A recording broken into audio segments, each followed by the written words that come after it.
আমাদের শ্রদ্ধেয় রেভারেন্ড অসিত বিশ্বাস দাদাকে আমি ধন্যবাদ দিতে চাই যে তিনি আমাকে অনুরোধ করেছিল যেন আমি আমার সাক্ষ্য এখানে শেয়ার করি। আমার কয়েকটি সাক্ষ্য রয়েছে যেটি আমি আমাদের দাদার কাছে আমি বলেছি। তিনি আমাকে বলেছে যেন আমি এক বিষয় আপনাদের কাছে শেয়ার করি, কারণ তিনি অনেকবার আমাকে বলেছে কিন্তু আমি আসলে পেরে উঠতে পারি নাই। আমি সময়ের কথা কারণ সময়ের কথা বলতে গেলে আমার ভুল হবে, কিন্তু আমাদের শ্রদ্ধেয় দাদা অসিত বিশ্বাস তিনি জানেন কেন উম, সুযোগটি নাই বা নিতে পারিনি, এটি উনি জানেন। এই জন্য আমি আরেকবার দাদাকে ধন্যবাদ দেই এবং আপনারা এখানে উপস্থিত রয়েছেন, আপনাকেও ধন্যবাদ দেই। এখানে উপস্থিত হয়েছেন সাক্ষ্য শোনার জন্য। এই সাক্ষ্যটি আমাদের প্রত্যেকের জীবনের জন্য গুরুত্বপূর্ণ, কারণ এই কোনো জুমে আমি এই সাক্ষ্য এইভাবে স্পেশাল ভাবে মানুষের কাছে শোনার সুযোগ আমরা পাই না। আমাদের চার্চে অনেক সময় আমরা এটি করে থাকি এবং আমাদের শ্রদ্ধেয় দাদা তিনিও এই ব্যবস্থা করেছেন, আর এটি আমাদের জন্য একটি আশীর্বাদের বিষয়। যাই হোক, আমি সময় নষ্ট না করে আমি সংক্ষিপ্তভাবে আজকে সাক্ষ্যটি আপনাদের কাছে শেয়ার করতে চাই। প্রিয় সাক্ষ্য হিসাবে মানুষ বলে থাকে নিজের কোনো বিষয় জড়িয়ে থাকে বা জড়িত সেই বিষয়টি এখানে উপস্থাপন করা উচিত, কিন্তু একদিক দিয়ে আমার সঙ্গেও তো রয়েছে এবং আমার সন্তান আছে তার সাথেও জড়িত রয়েছে। আমি আলাদাভাবে এটা দেখতে চাই না, আমি এটা আমার দেখতে। আপনারা জানেন আমার এক ছেলে এক মেয়ে আছে। ছেলে বড় আর মেয়ে হচ্ছে ছোট, দুজনেই অনার্সে। ছেলে ফাইনাল ইয়ার। আর আমার ছেলে 2022 সনে সেই নাকে পলিপাস হয়েছিল 2022 সনে থেকে। এর আগে হয়তো বা হয়েছে কিন্তু সেটা লক্ষ্য করে না, কারণ আমরা ডাক্তার খাই নাই, যার কারণে এটা আমরা বুঝতে পারি না। যুবক মানুষ ছিল তো, এই জন্য তার গায়ে শক্তি ছিল, এটা আমাদের কাছেও বলে না। সে নিজে নিজে এটা করে গেছে, স্ক্রিপ্ট করে গেছে যাতে পরে এরকম হতে পারে। কিন্তু এখন এটা 2022 সন থেকে আমরা লক্ষ্য করি সে সবসময় নাক টানে এবং নাক ডাকে, এরকমও আছে। আর তার অনেক কষ্ট হয়, কিন্তু আমাদের কাছে কখনো সে স্বীকার করে না বা বলে না যে কি সমস্যা, এটা কখনো বলে না। আর মার্কও তেমন ভাবে এটা বলে না। এমনি ভাবে 2022 সন যায়, আবার 2023 সন যখন আসে তখন এটা আস্তে আস্তে বৃদ্ধি থাকে, মানে 22 সন থেকে এটা বেড়ে 23 সনে আরো বৃদ্ধি পেয়েছে। মানে এমন ভাবে বৃদ্ধি পেয়েছে যে সে শ্বাস করতে পারে না, আর একটু ঠান্ডা লাগলেই তার মানে এই অবস্থা হয় যে সে এই কথা বলতে পারে না। মানে এমন মানে অবস্থা তার নাকি হয়েছে যে সে কথা বলতে পারে না। কিন্তু আমি বলবো যে তার শক্তি আছে, যুবক মানুষ, যার কারণে এগুলো সবসময় এড়িয়ে যাওয়ার চেষ্টা করতো বা এড়িয়ে যেত। বা তা হয়তো বা তার মনে একটা জিজ্ঞাসা থাকতো যে আমি মা বাবার কাছে এটা বলতে চাই না, দেখি আমি এটা চেষ্টা করে দেখি কি করা যায়। ইতিমধ্যে সে এই 24 সনের প্রথম দিক দিয়ে ওই আমরা আগে যে থাকতাম সানুয়ারে, সেখানে একটা ডাক্তার আছে নাম আনোয়ার। তিনি সেই ডাক্তারকে সে আমাকে ছাড়া ওর মার কাছে মনে হয় বলেছিল অল্প করে, আমাকে তেমন বলায় ওই সেই পলিপাস একটা বিষয় আছে, আপনারা শুনছেন কিনা জানি না। ওই ওষুধ বা ওই চায়না কোনো এক প্রকার ওষুধ আছে, সেইটা দিয়ে পোড়াই ফেলায়। তা সে 24 সনের প্রথম দিক দিয়ে সে 3,000 টাকা খরচ করে ওইটা পোড়াই ফেলছে। পোড়াইতে গেলে অনেক কষ্ট হয়, তারপরে সে পোড়াই ফেলছে। তবে সে কিছুদিন ভালো ছিল, 2-3 মাস বা 6 মাস এরকম ভালো ছিল।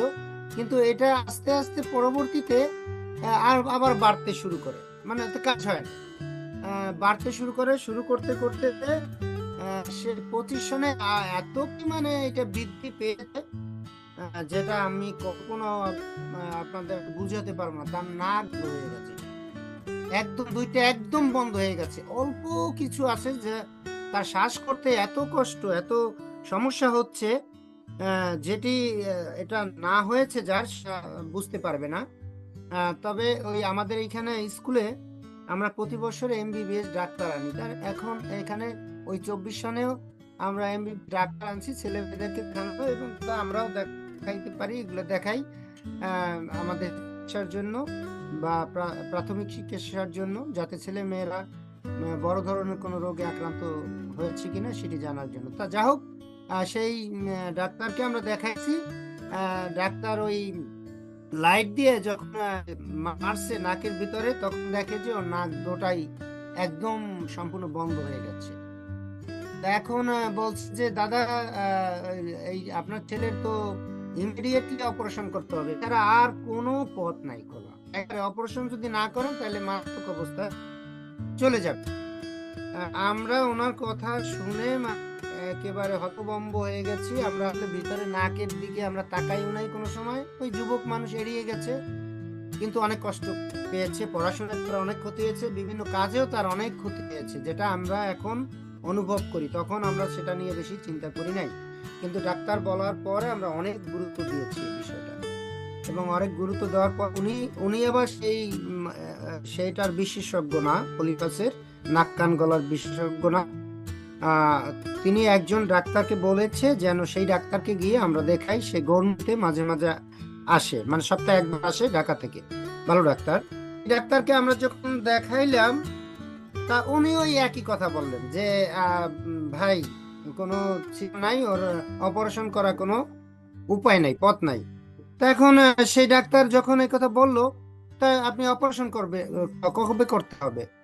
বলছে যে আমি ওকে 20 দিনের ওষুধ দেব, তারপরে ওর অপারেশন। আমি 20 দিনের ওষুধ দেবো এই কারণে যে ওর নাকে এত পরিমাণ মানে হয়েছে যে একদম বন্ধ হয়ে গেছে, যে কারণে ওর অপারেশন করা সম্ভব না। কমাইয়ে তারপরে অপারেশন করবো। হ্যাঁ, এইভাবে 20 দিনের ওষুধ দিয়েছে। এবং এই সব টেস্টের কথা বলছে, যেমন সিটি স্ক্যান, আরো কি কি টেস্টের কথা বলছে আমি অত বলতে পারছি না, কিন্তু ওই যে কুলারে গিয়ে আমরা সেই টেস্ট দুইটা করাইছি। হ্যাঁ, করানোর পরে আমরা 1 মাসের মাথায়, মানে 22 দিনের মাথায় গেছি ওনার ওইখানে, আর 1 মাসের মাথায় আবার গেছি টেস্ট করাইয়া। 1 মাসের বা একটু বেশি হইতে পারে, 4-5 দিন বেশি হইতে পারে, আমার সঠিক মনে নাই, গেছি। এখন ডাক্তার কাছে গেছি পর ওই সব রিপোর্ট নিয়ে, এবং ওই ডাক্তারকে দেখানোর জন্য পরীক্ষা নিরীক্ষা করে দেখলো যে ওর পলিপাস নাই, একদম ভালো হয়ে গেছে। আর ডাক্তার বললো যে তাহলে আপনার কি করে, তো পলিপাস আমি দেখতে পাচ্ছি না, এখন কি করা যায়? আমাকে বলে, আমি বলছি আমি কি বলবো, এটা আপনি ভালো যাবে, কারণ অপারেশন যদি করতে হয় আপনি করবেন। কয় যে তো ভালোর পথে, তাই আপনি এক কাজ করি, আপনার কাছে আপনি আরো কিছুদিন ওষুধ দিই, দেখেন কি অবস্থা হয়। তা সে আরো 20 দিনের ওষুধ দিল। 20 দিনের ওষুধ দেওয়ার পর বলছে যে আপনি 20 দিন পর আবার ওকে নিয়ে আসবেন, যে যদি এই ওষুধের সঙ্গে ভালো হয়ে যায় তাইলে তো ওর অপারেশন করা লাগবে না, আর যদি না হয় তাহলে আমরা অপারেশন করব। তা আমরা ওই 22 দিন পরেই গেলাম। যাওয়ার পরে ডাক্তার ওকে আবার পরীক্ষা করলো। পরীক্ষা করার পরে উনি উনি বললো যে আপনার সন্তানের আর কোনো পলিপাস নাই, একদম একদম পলিপাস মানে ওখান থেকে ভ্যানিশ হয়ে গেছে। এখন আমি আপনাদের কাছে এই সাক্ষ্য দিতে চাই, যেটা আসল কথা আমি আপনাকে বলি নাই, সেটা হচ্ছে এই যে আমরা আসলে কম বেতনে কাজ করি, অল্প বেতন, কিন্তু আমরা এখানে অনেক দিন যাবত কাজ করি। আমাদের শ্রদ্ধেয়রাও জানে অনেক দিন যাবত, 3 বছরের কাছাকাছি। কিন্তু আমরা সত্যিকার ভাবে আমরা প্রভুর উপর নির্ভরশীল।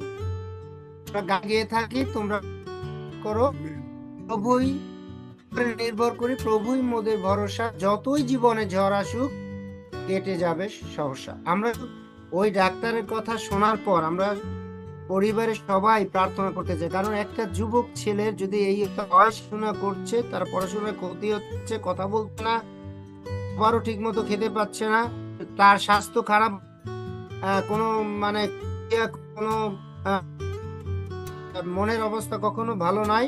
ওই নাক টেনে টানে এক জায়গায় গিয়ে এই নাক টানলে এই যুবক বয়সে কেমন লাগে। কিন্তু এই জন্য আমরা প্রভুর কাছে বিনতি করেছিলাম, প্রভু আমরা তো বুঝতে পারি নাই, তুমি আমাদেরকে ক্ষমা করো যে আমাদের এই সন্তান সন্তান এই অবস্থা হয়েছে, এটা আমাদের এই ভুল হয়েছে, তুমি আমাদেরকে ক্ষমা করো যে আমরা তাকে ভালো চিকিৎসা দিতে পারি না বা তাকে যত্ন নিতে পারি নাই। কিন্তু আজকে তার এই একটা অবস্থা, তাতে 65,000 টাকার মতো খরচ হবে। এখন আমরা তো এটা জোগাড় করা আমাদের সম্ভব না। আমি আমাদের আত্মীয় স্বজন বন্ধু বান্ধব যা রয়েছে আমাদের আশেপাশে, আমি সবাইকে জানাইলাম যে এই অবস্থা, আমার ছেলের অপারেশন করতে হবে। এছাড়া আমাদের কোনো উপায় নাই, কারণ তার নাকের যে অবস্থা এখন, অপারেশন ছাড়া আর কোনো গতি নেই।